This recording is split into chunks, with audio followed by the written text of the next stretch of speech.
Jose from Nueva Ecija. Hi, Diomel. Hello po. Diomel, nakakatuwa kang pakinggan. Pero nabalitaan ko na ang sideline mo raw isa kang freelance singer. Opo. O saan ka kumakanta, Diomel? Sa mga lamayan po sa Patay. Lamayan? Yes po. Ano kinakanta mo sa lamayan? Kung ano po yung mga requested song ng pamilya, ayun po yung kinakanta po namin. Nakapagpagpag ka ba bago ka pumunta rito? Yes po. Hindi ka naniniwala sa ganun, no? O wala yun eh. Superstition yun eh, no? Ano kaya masasabi ng ating inampalan? Hi, Jomel. Hello po, sir. Question. Kinanta mo na ba yung This is the Moment sa Patay? Kasi this is the moment. Eh. This is the moment. Tatanungin natin, anong paborito mong kantahin pagkalamay?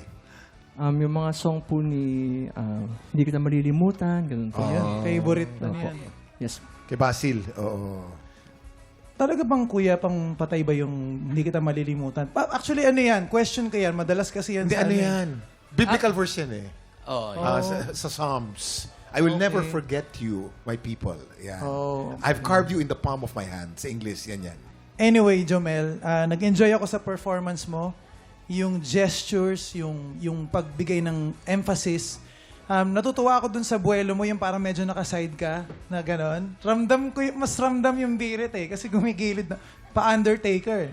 Di ba? Sakto, kumakanta sa Patay, pa-Undertaker.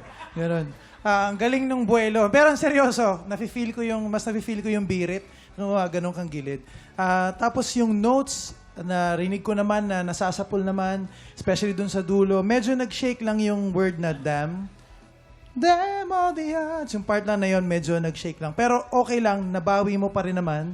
Lumanding ka pa rin dun sa tamang note. So, napansin ko lang siya, pero for me, okay pa rin.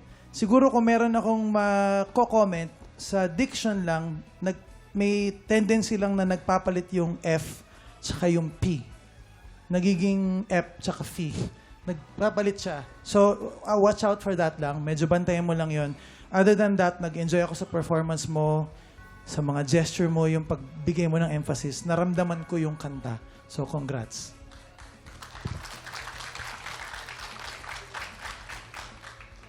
Jomel, no? Jomel. Yes, sir. Maganda yung stage presence. Ewan ko lang kung ginagawa mo to pag sa lamay. Di ba? Yung start mo lang, Jomel, medyo minamumble mo. Medyo kinakain mo yung lyrics dun sa start. Kaya hindi ko masyado siyang maintindihan. Siguro, ang gawin mo, i-clear mo lang. Linawin mo lang yung pagbigkas, yung simula. Yung first two stanzas, yung mahina pa. Oo, yun.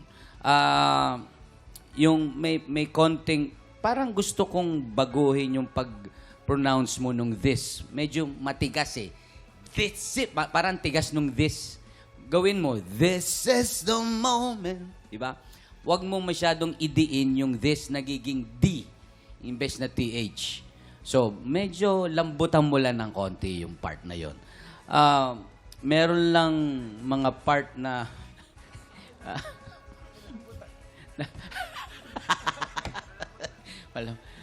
oo nga. Meron lang mga parts na medyo hindi lang nasasapul yung iba. Gaya nung gather, may konti rin sa this is. At saka pinaka-importante yung dulo. Yung all, yung pag-sustain mo, i-sustain mo ng tama.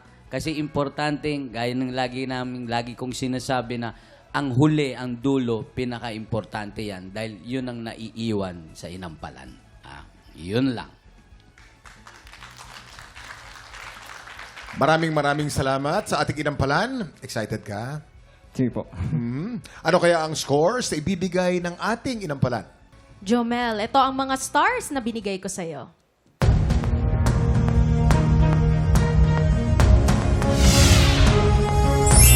Three stars! Jomel, ang stars na binigay ko sa'yo today ay...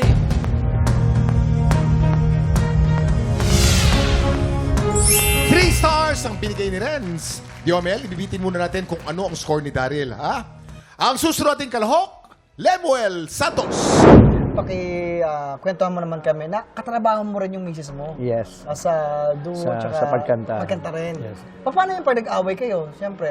Kanyari, kailangan maging ano ka dyan, professional ka dyan. Yes. May time na gano'n kasi actually nung before nagbabanda ako, sabi niya, "Tol, di ko na kaya mag-solo." Sabi ko mag-duo naman tayo minsan para may katulong ako sa Oo, stage. tama. So sige, okay ka. Kinausap ko yung grupo ko na bawasan namin yung sked muna namin para masama ko naman yung wife ko. Tapos hindi lamang yung pati, yung mga anak niya magaling pala kumanta. Yes. Sino ba nagtuturo sa mga anak niya? Actually, ako yung nagtuturo. Pero yung wife ko kasi, siya lang yung nagsusupport na kung ano yung sinabi ni Papa, gawin nyo. Kasi yung Papa nyo talaga, before nag-amateur. Ano yung pwede mong ipayo sa mga magulang na may mga talento pero kailangan suportahan? Yes, sa mga parents naman, syempre, iba yung galo ng mga anak natin na alam naman natin na may kakayanan. Hindi lang siguro sa pag-aaral, pati sa mga talent nila. So, Mahal nila. yes, tutukan natin mga magulang. Kasi isa yan sa magbibigay ng magandang inspirasyon, hindi lang sa kanila, sa mga maraming tao na may expose nila yung kanilang talento, may pakita sa mga sa buong mundo.